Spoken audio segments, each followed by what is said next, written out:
मुंबई के जाने माने फिल्म निर्देशक रोहित शेट्टी के घर पर हुई फायरिंग की घटना ने पूरे शहर में सनसनी फैला दी है। इस मामले में दर्ज की गई एफआईआर से जो जानकारियां सामने आई हैं, वे न सिर्फ चौंकाने वाली हैं, बल्कि संगठित अपराध के बढ़ते प्रभाव की ओर भी इशारा करती हैं।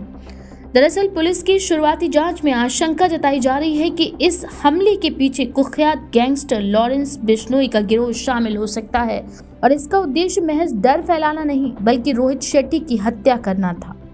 वहीं पुलिस सूत्रों के मुताबिक हमलावरों ने वारदात से पहले कई दिनों तक रोहित शेट्टी के घर और आसपास के इलाके की रेकी की थी। उनके आने जाने का समय, सुरक्षा व्यवस्था और घर के बाहर की गतिविधियों पर बारीकी से नजर रखी जा रही थी। एफआईआर में इस बात का जिक्र है कि आरोपियों ने पूरी प्लानिंग के तहत सही समय चुनकर फायरिंग की।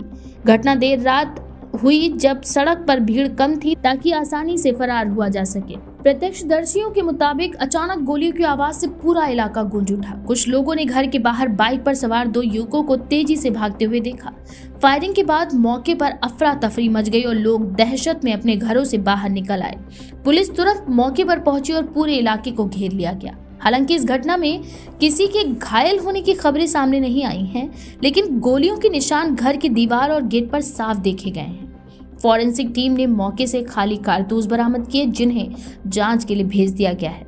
पुलिस ये पता लगाने की कोशिश कर रही है कि किस तरह के हथियारों का इस्तेमाल किया गया था और क्या ये किसी पुराने मामले से जुड़ा हो सकता है। एफआईआर में सामने आया है कि हमलावरों का मकसद रोहित शेट्टी को डराना नहीं, बल्कि सीधे तौर पर निशाना बनाना था। पुलिस को कुछ ऐसे इनपुट भी मिले हैं जिनसे पता चलता है कि गैंग ने पहले भी कुछ फिल्मी हस्तियों को धमकियां भेजी थीं। लॉरेंस बिश्नोई गैंग का नाम सामने आने से जांच और भी संवेदनशील हो गई है, क्योंकि ये गिरोह पहले भी कई बड़े अपराधों में शामिल रहा और बॉलीवुड से जुड़े लोगों को टारगेट करने के आरोप इस पर लगते रहते हैं। पुलिस अधिकारियों का कहना है कि इस मामले में तकनीकी साक्ष्यों पर खास ध्यान दिया जा रहा है। आसपास लगे सीसीटीवी कैमरों की फुटेज खंगाली जा रही है। इसके अलावा मोबाइल कॉल डिटेल्स और सोशल मीडिया गतिविधियों की भी जांच की जा रही है। कुछ संदिग्ध नंबरों को ट्रैक किया गया है जो इस गैंग से जुड़े लोगों के हो सकते हैं। सूत्र के मुताबिक पुलिस ने अब तक कई लोगों से पूछताछ की है और कुछ को हिरासत में भी लिया गया है। इनसे पूछताछ में कई अहम सुराग मिलने की उम्मीद जताई जा रही है। पुलिस ये भी जांच कर रही है कि क्या इस साजिश के पीछे कोई निजी दुश्मनी थी या फिर किसी जबरन वसूली या धमकी से जुड़ा मामला। फिलहाल घटना के बाद से रोहित शेट्टी और उनके परिवार की सुरक्षा व्यवस्था को काफी सख्त कर दिया गया है। उनके घर के बाहर अतिरिक्त पुलिस बल तैनात किया गया और आने जाने वालों की पहचान की जा रही है।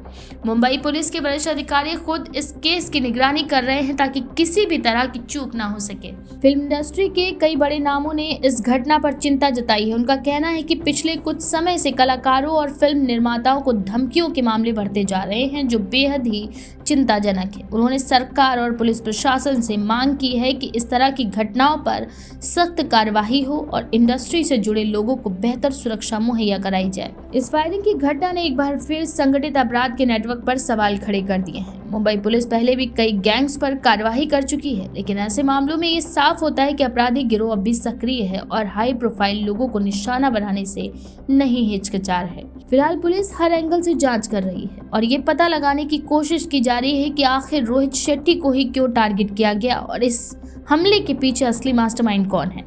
अधिकारी दावा कर रहे हैं कि जल्द ही इस मामले का खुलासा कर लिया जाएगा और दोषियों को कानून के शिकंजे में लाया जाएगा।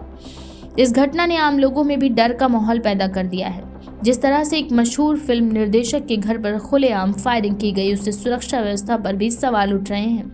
लोग उम्मीद कर रहे हैं कि पुलिस जल्द से जल्द आरोपियों को पकड़कर सख्त सजा दिलाएगी, ताकि भविष्य में इस तरह की घटनाओं की पुनरावृत्ति न हो। अपनी राय हमें कमेंट में जरूर लिखें। ऐसी और भी लेटेस्ट अपडेट्स के लिए देखते रहें द पेज 19 एंटरटेनमेंट।